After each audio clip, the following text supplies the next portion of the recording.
Hey everybody, welcome to the video. Let's go over the 6-game MLB DFS slate for today on Draftkings. A little bit of a wonky slate here due to the start times. We have a couple of games starting at 4 o'clock, which we usually don't have main slates starting at 4, so that's a little weird, but then the rest of the games are at pretty much normal times. So I am looking forward to it, and it is a pretty fun slate nonetheless. But before we continue, as always, if you guys could leave a like, and if you're new to the channel, you might as well hit that subscribe button. I'm going to be here all season long trying to help you guys become better MLB DFS players. They cover other sports as well, including NASCAR, MLB, obviously. I did the NBA and Patreon. Then we have NFL coming back next week. So a lot to look forward to, and I'm pretty excited. I'm sure you guys are as well. So if you're going to keep coming back to the channel each and every single day or each and every single week, you might as well hit that subscribe button and turn the notification bell so you don't miss out whenever I post new content. And if you don't follow me on Twitter, I'm at Pennell16, CPen16 over on IG.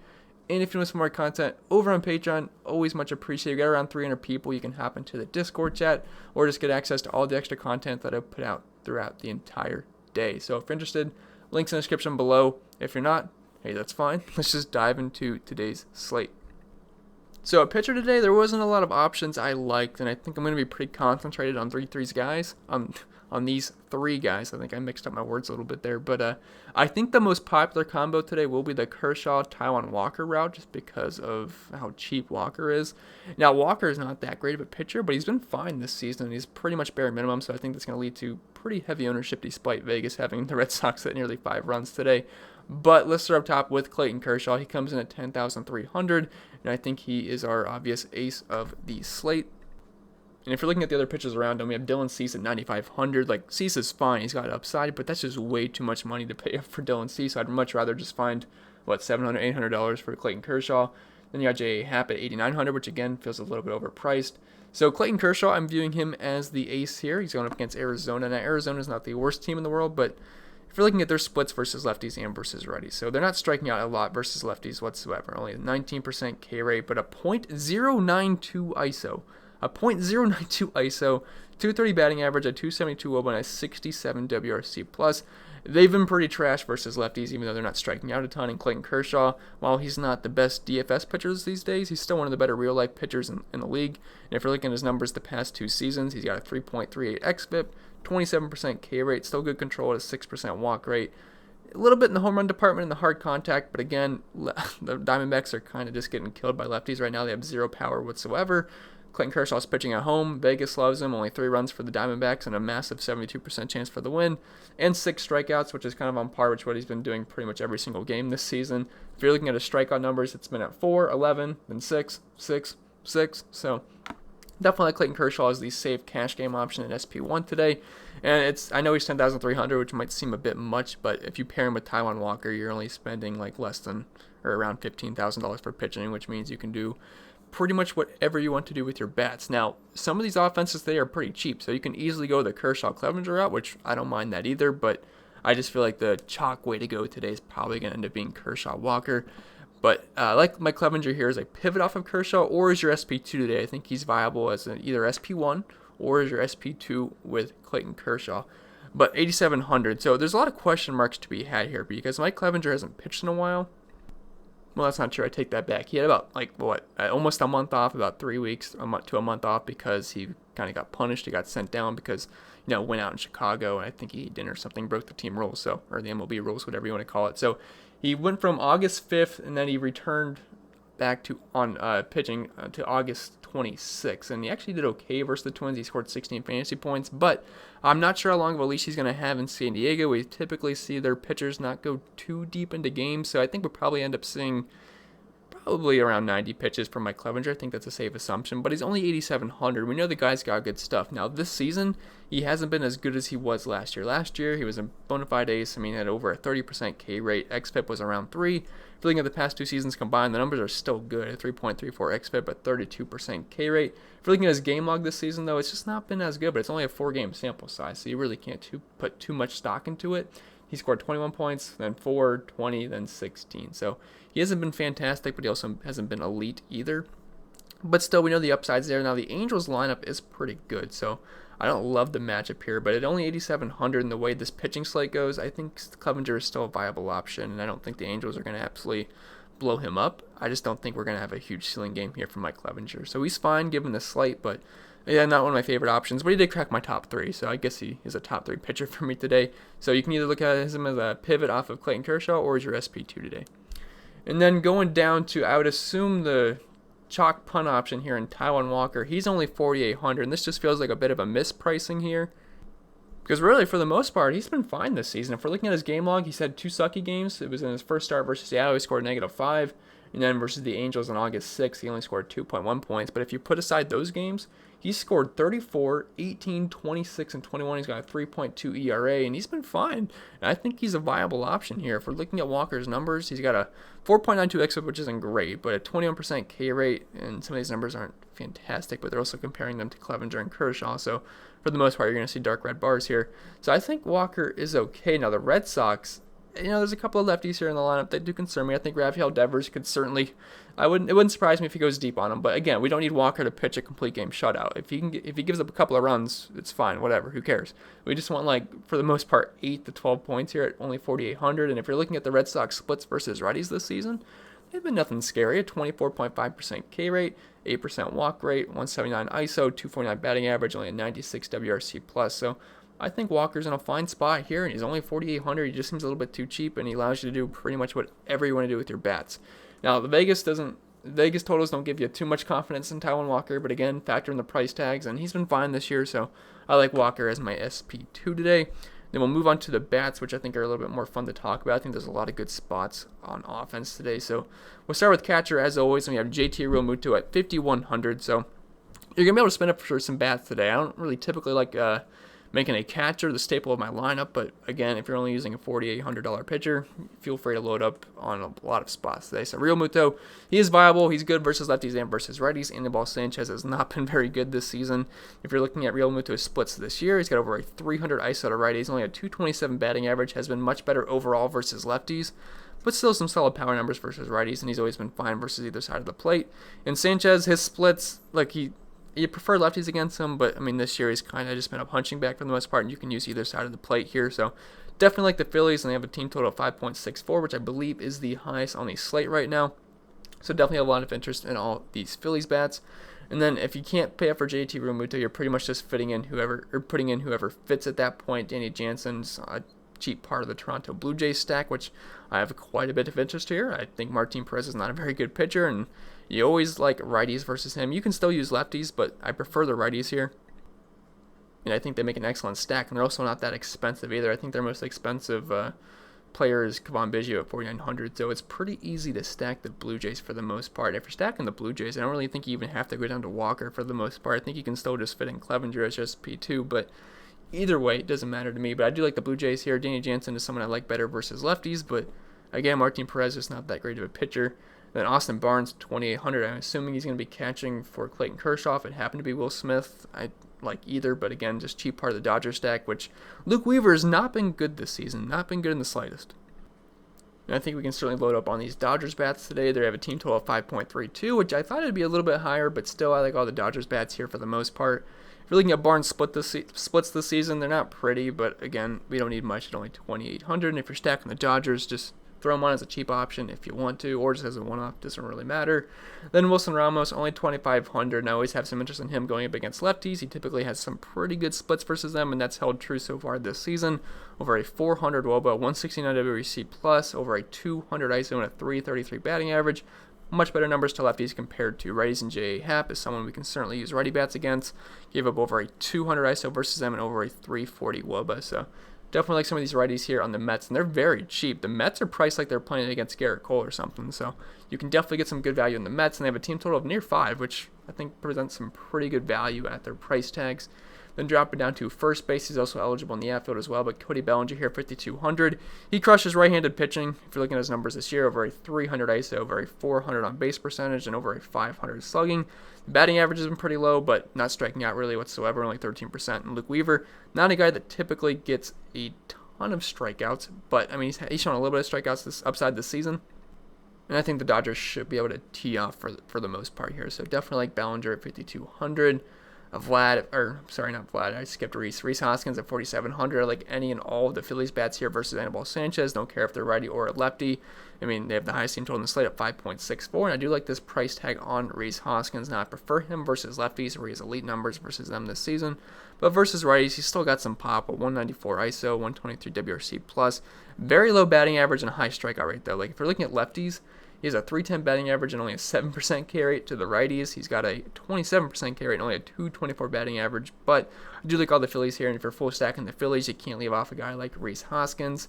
And then Vlad at 4,300 going up against a lefty. Always like him versus lefties. He's over a 300 ISO versus them this season, over a 500 slugging, only a 12% K rate. Now, the batting average is awful, only a 194 batting average compared to a 306 versus righties, but he's got tons of power here. And if you're stacking the Blue Jays, you got to play Vlad. He's got plenty of home run upside here, and like all the Blue Jays for the most part in Boston tonight. Then Eric Thames, 3,500, just a cheap lefty here versus Zach Eflin. Zach Eflin's not the worst pitcher in the world, but he will struggle pretty bad versus lefties. Versus righties, he can get a lot of ground balls, doesn't really walk anybody, not a big strikeout guy, but can handle his own versus righties. But when it comes to left-handed bats, he'll struggle big time. Double-digit walk rate, less than a 20% K rate, a 243 ISO, and a 356 WOBA. So Eric Thames, he's a guy that's got plenty of pop versus righties, and I think he is certainly viable. Then Pete Alonso, 3,000. I'm surprised by the price tag. Now, I know he hasn't been like awesome this season. He does not have a high batting average in the slightest, and overall hasn't looked amazing. But at only 3K versus a lefty, seems a little bit too cheap here, and that's what I mentioned. You can get the Mets like dirt cheap today, which I don't think they're the best stack on the slate, but if you want to get a little contrary and just stack up the Mets and spend it for pitching, I have no issue with that. And you can pair these guys with a more expensive stack, like maybe the Dodgers, get like a half Mets, half Dodgers stack going on. But yeah, don't mind Alonso here versus the lefty. A 231 ISO versus them this season, a 120 WRC plus. Again, the batting average is low and he's striking out a lot, but we know he's got plenty of power upside versus left-handed pitching, and J.A. Happ is someone that will struggle with righties, so definitely like that price tag there on Pete Alonso. Then dropping down to second base, this is a pretty weak position today, so if you want to spend up for Kevon Biggio and call it a day, I understand that. Now, I prefer him versus righties, but actually this season, he's been pretty solid versus lefties. He had over a 500 on base percentage, a 175 WRC plus, a 333 batting average, and a 420 WOBA. Now, the ISO is only 103, and he is striking out a near 30% clip. But again, I like all the Blue Jays here. Martin Perez just overall does not scare me, so I think you can feel free to load up the Blue Jays today. And then after Biggio, you're kind of just filling on a cheap option. You got Madrigal here if you're looking at his splits versus lefties this season. A 333 batting average, hasn't struck out yet, in a 0 ISO, but again, we don't have much data to use on Madrigal here, or not Madrigal, I always struggle saying his name a little bit, but he's cheap, he's fine. I mean, the White Sox have crushed lefties this season. I think they have over a 300 team ISO versus left-handed pitching, so even though Denny Duffy's not awful, and he's actually been okay this season, I mean, he's dirt cheap at 3,000. I think he's fine, but again, don't love it. I kind of like Jeff McNeil here a little bit more at only 2,500. Should be leading off here versus J.A. Happ.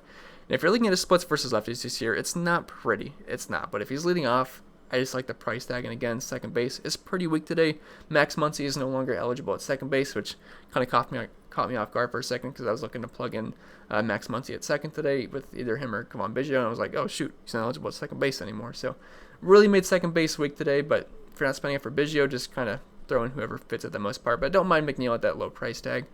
Then dropping down to third base, we have Max Muncy, who I was just talking about. He comes in at 5,000. And again, like all the Dodgers here, he's good versus lefties and versus righties. Looking at his numbers this year, pretty low batting average, 193 batting average to right-handed pitching this season, at a 25% K rate, but still over a 250 ISO and a 377 on base percentage. So I think he's fine. Again, if you're stacking the Dodgers, he's in a pretty good spot at a pretty weak position today at third base.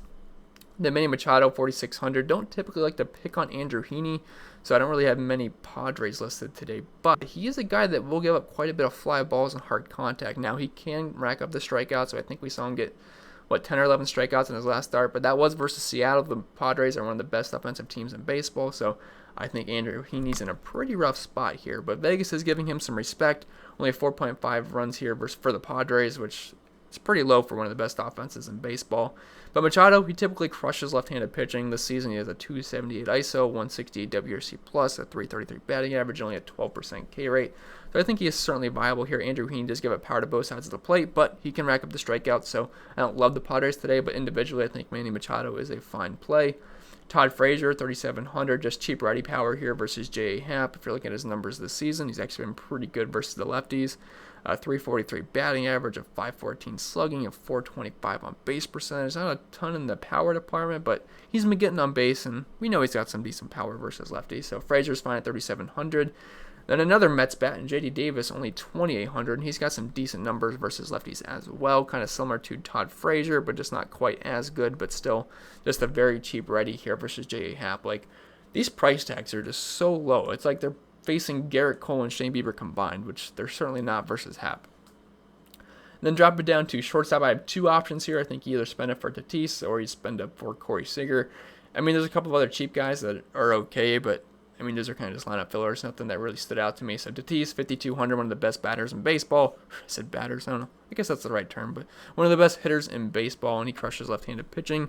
He did last season, and he's doing it once again. He's got a 37% fly ball rate to lefties, 273 ISO, 515 slugging, and just overall pretty elite numbers. So yeah, Tatis is fine if you got the money for him.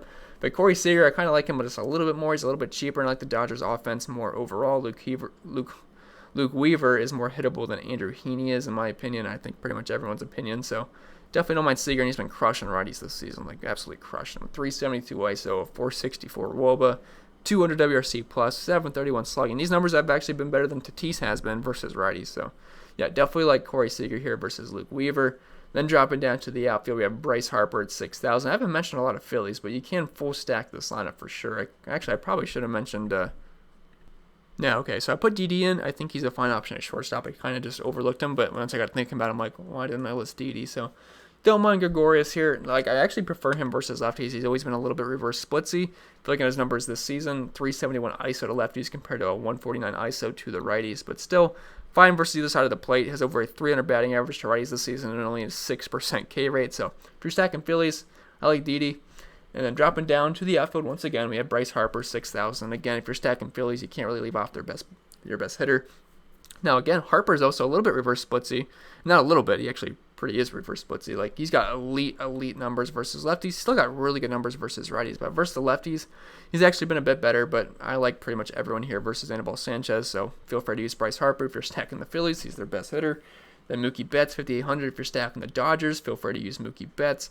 And his numbers have actually been much better versus righties this season compared to the lefties. Like, versus lefties, they've actually been kind of horrendous, which last year he was also better versus righties. So it might be a trend here. But versus righties, he's been crushing over a 400 ISO, a 473 WOBA, 206 WRC plus, 753 slugging, and elite numbers all around. So Mookie Betts is a perfectly fine option if you're stacking the Dodgers or even as a one-off. Then Juan Soto, 5,600. Don't love the Nationals today. Only a 4.36 implied team total, but Zach Eflin is a guy that really does struggle with lefties, and Soto is one of the best righty mashers in the league. He's elite versus lefties and versus righties. Doesn't really matter who he's facing, but a low strikeout rate, elite power, elite on base percentage, elite numbers everywhere. So yeah, Soto is fine if you're stacking Nationals, but again, not really too invested in the Nationals on this slate, but you could also use them as a one-off too. And then dropping down to more of the mid-range, we have Teoscar Hernandez here at 4,400. He's had really good numbers versus lefties this season with a 471 ISO, 735 slugging. The batting average only at 265. He does strike out 30% of the time, but still, I like all the righties here for Toronto, and I think they make an excellent stack. And we actually have 3 Blue Jays bats coming up. So Lourdes Gurriel here at 3,900. Again, not as big in the power department versus lefties, but again, I like stacking all the Blue Jays here, and he's a fine option.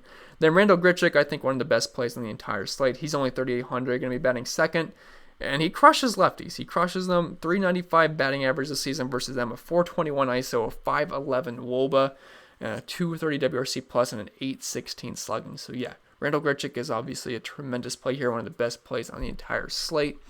And then Jock Peterson, 3,500. Again, there's always pinch hit risk here because if he faces a lefty, he's probably coming out because he's just so trash versus lefties. I mean, looking at his numbers this season, a negative 26 WRC plus, 0 ISO, 126 WOBA, and just awful numbers all around. To the righties, that's a whole different story. His batting average is super low so far this season, 205 to righties and 143 to lefties. But we know he's got some decent pop versus right-handed pitching, and I do like the Dodgers today. So Peterson's fine in tournaments, but you can't go there in cash games, especially hitting this low in the order. Then Jay Bruce, 2,900, always has some decent pop versus righties, and so far this season he's crushing them.